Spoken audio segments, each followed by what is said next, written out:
But you see, there is a happy apprentice, a real apprentice, not just a guy we pulled off the street. And he has really good reason to be happy. I'm going to tell you why. There's a lot of good news about apprenticeships.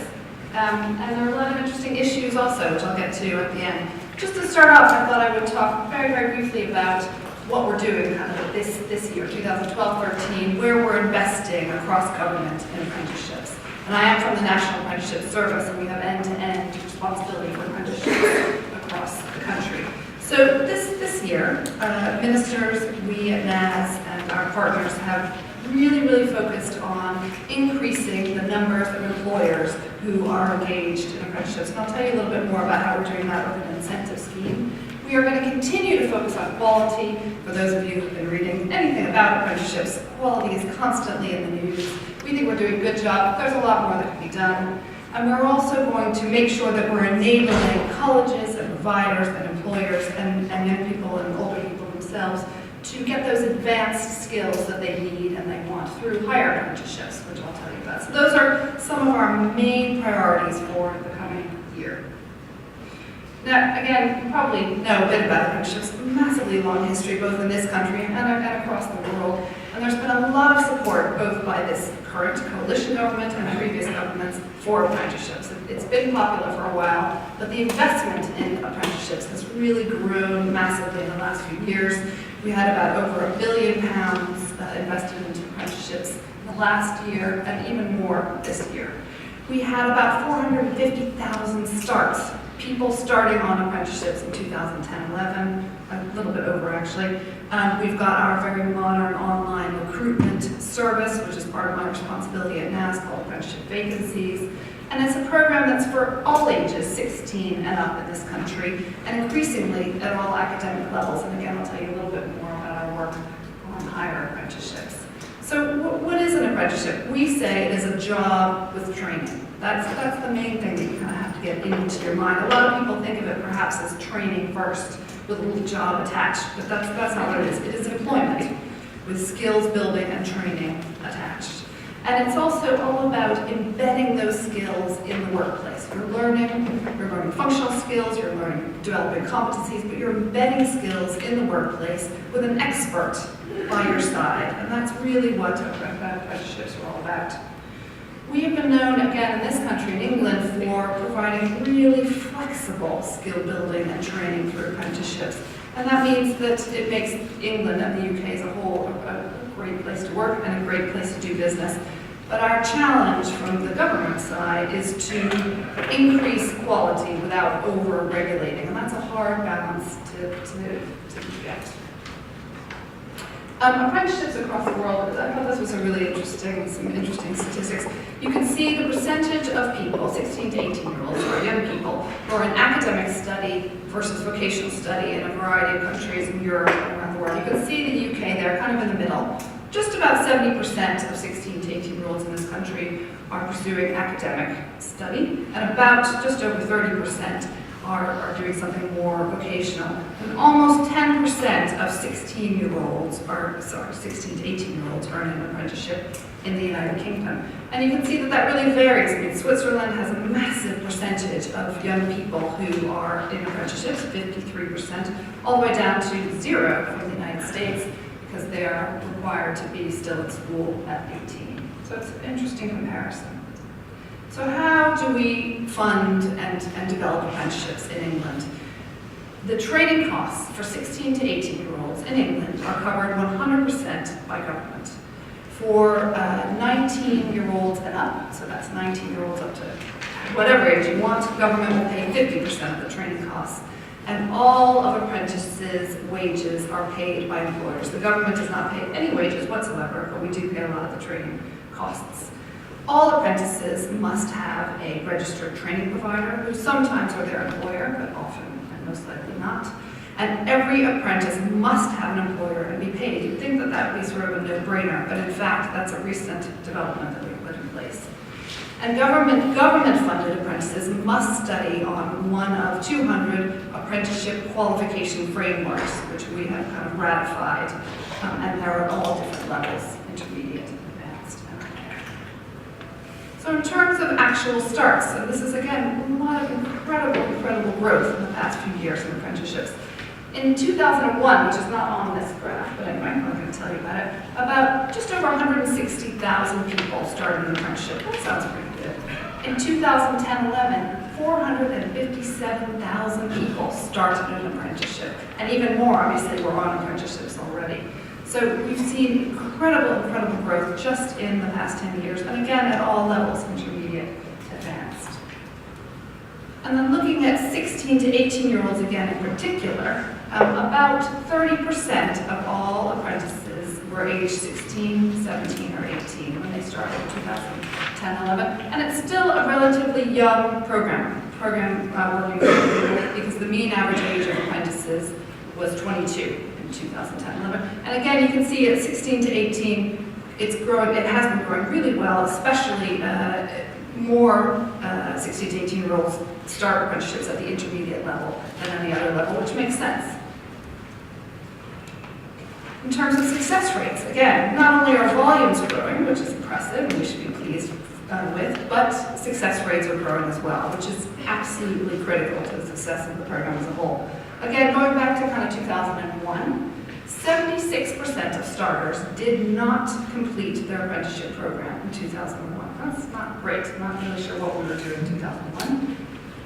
Move forward to 2010-11, you've got 76% of starters successfully completed their apprenticeship. That's where I think we should be. I mean, I think probably we could push that even higher, but it is incredible that 3/4 of people who start their apprenticeship finish their apprenticeship successfully. So what are the most popular apprenticeships? We have apprenticeships in every sector and every job role that you could possibly imagine. These are some of the most popular: customer service, health and social care, retail, management. Those particular sectors have been growing most strongly since last year, but also over the previous few years. And you can see there's incredible growth in some of those sectors. Other very popular apprenticeships are listed there too, some growing a little bit more slowly than others, but these are the ones that seem to be most appealing to both businesses and to apprentices themselves.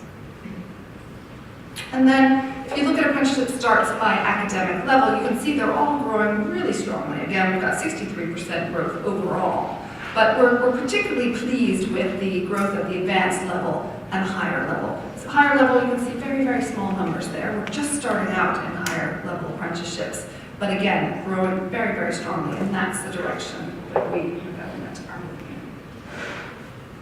So again, lots of positives. I am going to get to the challenges as well. But I would say some of the things that we are most proud of and that we've been pushing hardest on are the fact that the program volumes continue to grow based on employer demand. Apprenticeships in this country are an employer-led program. It is literally everything we do is based on the skills that employers say that they want. All employers, all apprentices now have an employer-guaranteed wage, which is a massive step forward. It covers all ages. It covers such a huge number of job roles, ever expanding. We have fantastic employer and learner satisfaction. We do our own massive employer and learner survey research ourselves, and we've got really high satisfaction levels from both sides. SACE has brought in a brand new, really wonderful standard for apprenticeships in England in the past year. And again, I would say that our online matching service, apprenticeship vacancies, has made recruitment and applications for apprentices and for employers and providers really easy and simple. And that's an unusual system in this country. Not many other countries actually have a system of recruitment website like ours. So what are some of the challenges? The types of employers that we're getting coming forward. Again, our volumes are fantastic, but we would say that we could use some more large-size employers offering apprenticeships and more SMEs, kind of both ends of the spectrum. Quality, I would say, is absolutely improving, but with a program of this size, you are always going to, well, maybe not always, hopefully, but we do have pockets of poor practice, especially where providers and colleges perhaps treat apprenticeships as a course. Again, not focusing on it as a job with training, and that's where we tend to get into some trouble, but we have put a lot of measures in place to ensure that quality remains high and that we really target those bits of poor practice that we've seen. Apprenticeship program is still very heavily segregated by gender, by ethnicity in some areas in particular sectors, and that's reflective of the overall employment market, but we are not happy with that, and we have a number of strategies in place to address that, especially with employers. Growth in advanced and higher level apprenticeships, again, growing pretty strongly, but slower than in entry-level 2 apprenticeships, which is again probably to be expected as younger and younger people become interested in apprenticeships. But we really want to push up those higher-end apprenticeships. And there's also a need to encourage more STEM-related apprenticeships. So those are some of the areas that we also need to focus more heavily on in the future. So in terms of our actual future plans for this year and the coming year, unfortunately, perhaps for some of you may say, there are going to be more rules around. And this is, again, to do with quality, and this is a big ministerial and government push. So some of those rules include the addition of functional skills for all apprentices in Maths and English, minimum durations, the length of apprenticeships will have to fit within minimum duration, both for 16 to 18-year-olds and for 19 plus. And all apprenticeships must absolutely ensure that whatever the age of the person, whatever the job, whether they're a new employee or an existing employee, that there is new learning going on. This is not just a program for accrediting existing learning. We, again, want major growth to be in level 3 and above, especially in higher apprenticeships. So we launched this past year our £25 million higher apprenticeship fund. We already have over 20,000 starts promised under that fund in a range of sectors in higher apprenticeships. We want to make sure that it continues to be easy, simple, just as quick as you can imagine for employers to employ apprentices, especially SMEs, who we provide special service to. We have a small business team just focused on SMEs, but we now have a wage incentive program, also launched just in April of this year. We are offering up to 40,000 apprenticeship grants of £1,500 each to employers, small employers with less than 250 employees. We're particularly targeting employers with less than 50 employees, actually, but anyone under 250. For those employers recruiting their very first 16 to 24-year-old apprentice this year, they'll get a £1,500 wage incentive, and that program is already underway. And finally, we're going to be continuing to use competitions such as World Skills to embed excellence and really promote the quality of apprenticeships. So just to end, again, National Apprenticeship Service, I'm not going to go through all of that, but we have end-to-end responsibility and accountability for apprenticeships in England. We've been around this guise for a few years. And we have a wonderful website. Take a look at it, and or you can contact me directly if you have other questions. I think I'm going to be taking questions after the next speaker, but I'm happy to answer whatever I can. Thanks very much. Thank you very much.